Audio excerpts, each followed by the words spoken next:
the system is rigged against you, okay? You're gonna die. You're gonna be ill. Like, it's rough, man. Now, you don't want to lay that at the feet of the social structure, because the social structure, at least in part, is trying to have you not die, right? I mean, that's why we have walls and electricity and all of that. It works pretty damn well. You know, you're probably going to live till you're 80.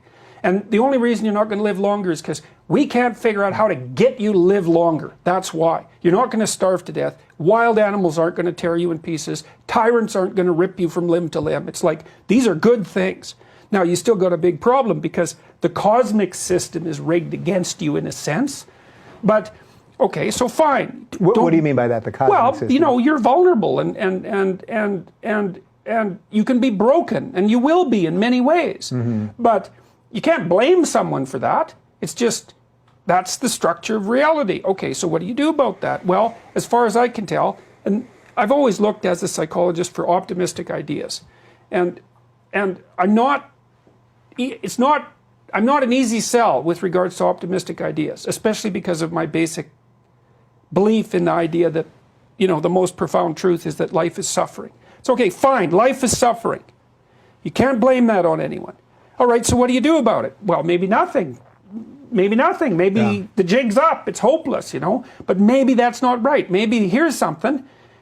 What you have against the suffering and the malevolence, let's say, you have possibility. You have potential in front of you, inside of you even, whatever that means.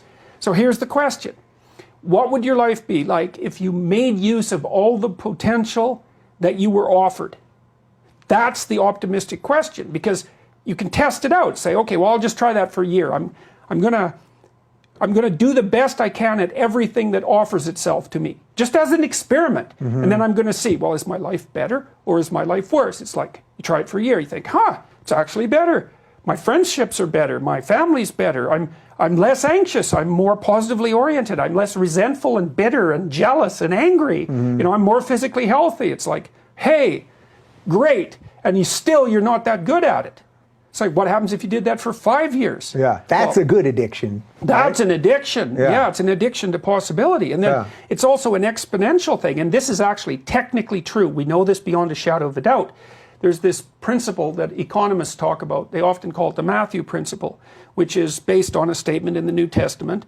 From those who have everything, to those who have everything, more will be given. And from those who have nothing, everything will be taken. It's really a vicious statement. But what it means is, as you go downhill faster and faster. And people know that. It's like, it isn't linear, man. It's exponential. You do one thing, stupid, then 2 stupid things happen, then 4 stupid things happen. And, before you know it, you're done. But the reverse of that is also true. You do one good thing, and then, you get 2 opportunities, and you fix them up, and you get 4. And this is how the world works. It's a fundamental economic principle. And you see, because of that a small proportion of people have most of the gains accrue to them. And they're the ones, they're healthy.